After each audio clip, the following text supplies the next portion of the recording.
Hello, my name is Sen Elias, and I'm the proprietor of Crescent Conjure, and welcome to my YouTube page. I hope that you like these videos. Please like, share, and subscribe, and we'll be talking soon. Bye.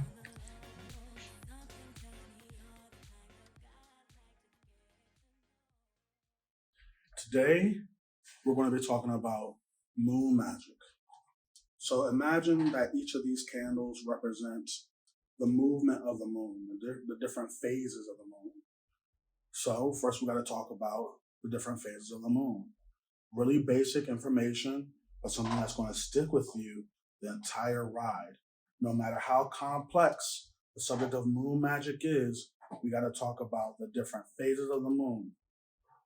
One thing that's really important to know and to understand is that the moon is the closest heavenly body to the earth. Why is that important for me to say when we already logically know it, when we already see it in the night sky? Is because in magic occultism, we hear so much about the other planets, so much about astrology. And that's fantastic. But in my mindset and in the way that I practice and the way that I've come to understand, while the planets, Jupiter, Saturn, Mars, etc., do exert an influence upon humanity on Earth, the moon exerts the most influence on life on Earth because it's the closest heavenly body.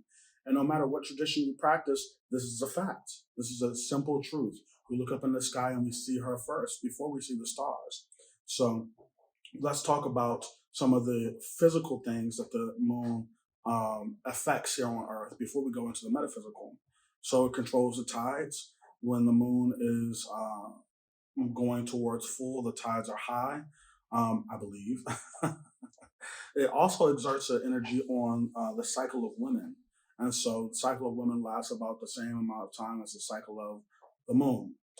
So these are things that just physically have an impact. Next, let's talk about how our society is kind of integrated this belief that the moon has more of an impact on our internal selves. So on full moons, we call people lunatics, or at least that's where the word started. On full moons, it would make people lunatics, but that's where the word lunatic comes from, just the moon, Luna. Um, uh, let's talk about different goddesses like Selena, um, uh, who watch over the moon, and she is associated with selenite, or selenite gets its name from the moon goddess Selena. This is why we have selenite here. Um, as the moon is waning, and waning means from full to dark. So that's the crescent going from big to small. We're seeing things go away. We're pushing things away. This is a time for um, banishing. So if you're trying to get rid of things in your life, it's a good time to remove things. So if you have negative habits like smoking or procrastination, stuff like that, you can remove those things during the waning moon. If you need to remove a person from your life, you can do that during a waning moon.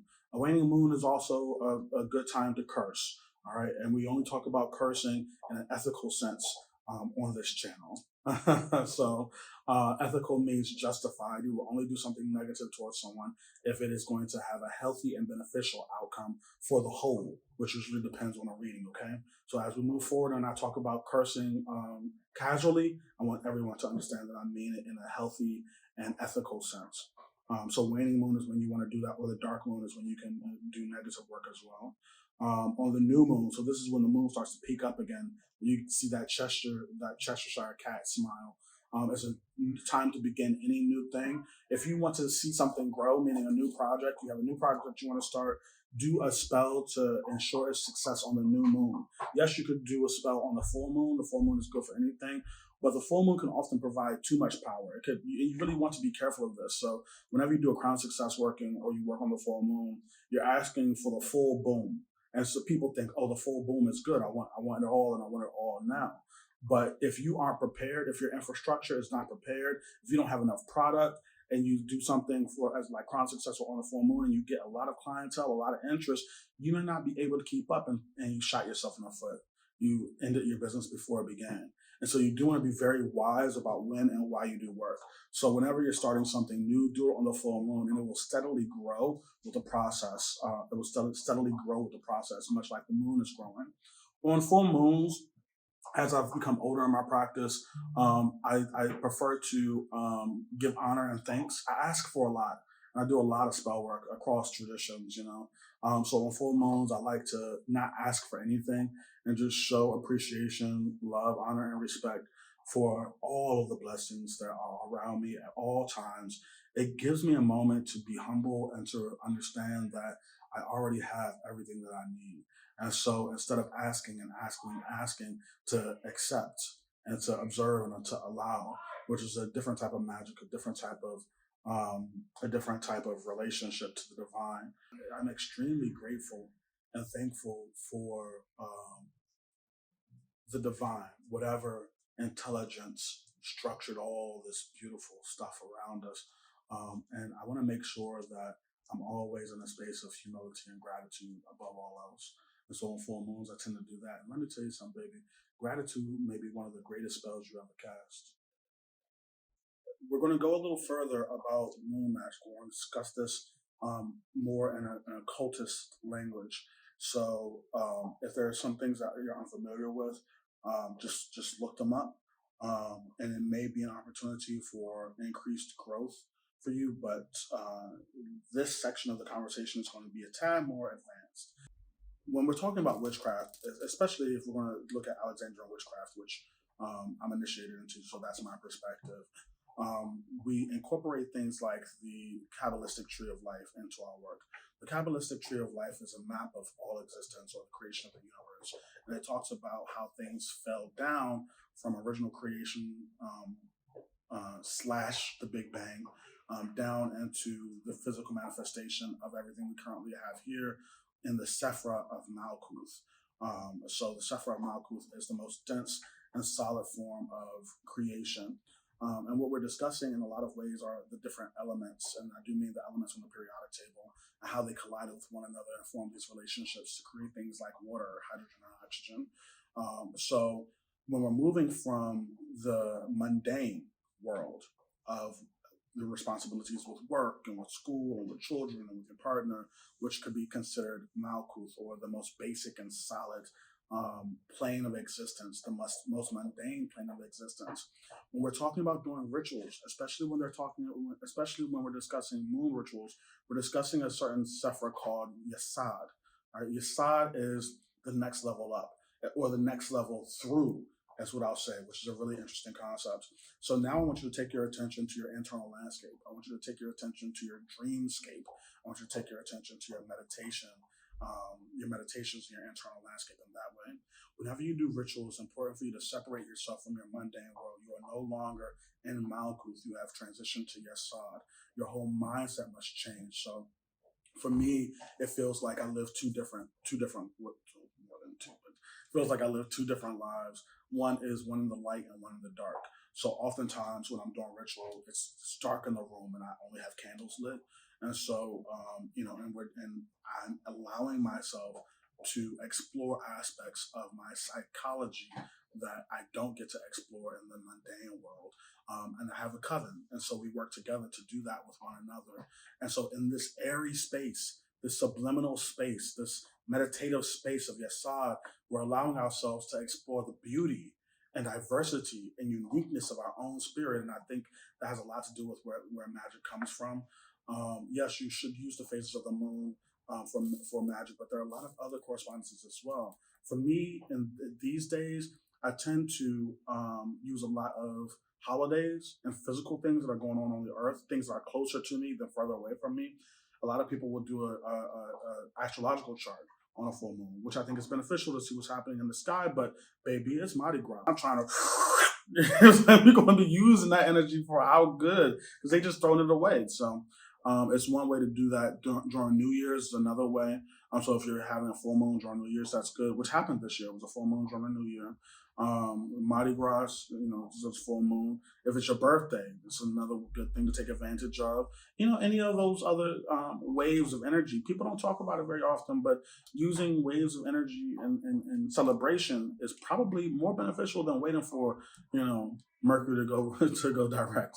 So there are a lot of other things you can study when it comes to the moon. Like there's the concept of the mansions of the moon. I'm not familiar enough to discuss it right here, but it's another way for you to make more perspective precise times for you to do the work. Another thing that helps you to make more precise decisions on when you should do your work are planetary hours. And so here is one way we will work with the planets in a wider sense. So each planet aspects the Earth throughout the day, hour to hour, as the as Earth turns.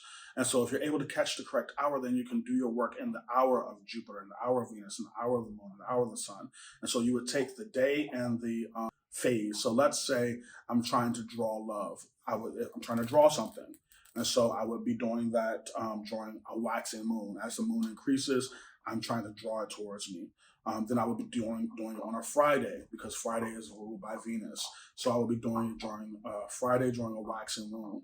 Now I will wait for the hour of Venus on that Friday, and you get two aspects, right? AM and PM, because the planet happens twice a day. And so I would plan my ritual on a waxing moon on a Friday at 8 o'clock, if that's the planetary hour of Venus, is when I would start my ritual. And once again, you can go down to the minute if you use Mansions of the Moon. So please Google Mansions of the Moon if you want more information about that, but it is quite complex. So are planetary hours. There are different apps that you can get now, but it is an equation that you can apply to figure out when the planets are aspecting your area, because it happens at different times in different places on Earth. Aspecting your area at what time, so you know when you can begin. I do appreciate using astrology and astrological charts to supplement, the more worldly things like celebrations that are happening on Earth, which I capitalize on, phases of the moon, planetary hours, and the day of the planet. But I find in my work that they have less to do with the manifestation of things on Earth. Now, another thing you want to be concerned about when you do moon magic, what type of magic are you really trying to do? Are you trying to influence the material world, or are you trying to call a spirit? Because those are two different things. If you're trying to call a spirit, then it is very necessary for you to find that very specific window of when Jupiter is aspecting, so on and so forth. Because if you're calling a spirit of Jupiter, you want it to be as Jupiter as possible as far as time frame goes when you do those invocations and evocations. So really, when we say moon magic, we're saying magic done in correlation with the moon. So yes, moon phases, but for me, I hear aspects or holidays that are small holidays that happen once a month, or twice, 3 times a month, 4 times a month, depending on the aspect of the moon. What you really want to be concerned about too when it comes to moon magic is your internal. We discussed internal landscape, but I'm now talking about emotional self. So your emotional self is going to take a roller coaster ride, because we're talking about the moon, which is reflective. So what I find is that I always feel different going into a moon ritual than I do coming out of a moon ritual. And so if you're dealing with heavy things like depression and, just anxiety or stress, do the work. And it may be counterintuitive, because that's a lot of times what happens. It makes you not want to do the work. But if you do it anyway, you come out refreshed and you come out whole. And this is the benefit of having a schedule. So once again, and I'll say it again, I have a coven, and that's really important to me, because now I'm responsible for other people. So if I'm dragging ass and I don't feel like doing something, that doesn't matter. It means I still have to get up and do it for them, which means that I have an opportunity to pull myself out of dark spaces often, which I'm very grateful for after the fact. Before the fact, I'm wondering how I got myself into this predicament. But after the fact, I'm very grateful that I was able to get myself out of the predicament. This leads us into a conversation about this upcoming snow moon. What are your plans? What do you want to do? Take a journal and really start from the rooter to the tutor. That means writing down the date of your work. It's really important to have a journal so that you can review your work. You want to write down the day that you do the work. So is it a Monday, Tuesday, Wednesday, Thursday, Friday? Monday is ruled by the moon. Tuesday is ruled by Mars. Wednesday is ruled by Mercury. Thursday is ruled by Jupiter. Friday is Venus. Saturday is Saturn, and Sunday is, of course, the sun. So correlate it with what you want to happen. So the moon is going to be intuition, meditation, internal landscape. Jupiter is going to be protection or war, depending. On the positive side, it's protection. On the negative side, it's war. Wednesdays are about open roads. It's about communication, information, intelligence. So if you want to be successful at school, you may decide to do your work on a Wednesday. Thursday is Jupiter. It's about expansion, finances, income, success. He's king of the gods, Jupiter. Friday is about love, but prioritize self-love. prioritize self-love. The more you love yourself, the more you're able to attract someone who can love you too. So try not to, always be calling a lover, calling a lover. You have the best lover already when you look in the mirror. Okay, baby. Saturday is Saturn. He's the god that ate his children. Okay, so if it's time to get people in line, then that's a Saturday. Get people in line on Saturday, all right? Sunday is, of course, the sun. It's about illumination.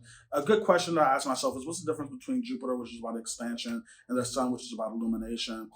For me, the sun is about having joy in all the things that you already have, finding that type of peace and power and the light that already shines on you every single day. So where Jupiter is about finding more light, expanding and growing. So use that outline to decide what you want to do this snow moon, set your intentions, and go forth. And I hope that you get everything that you wish for.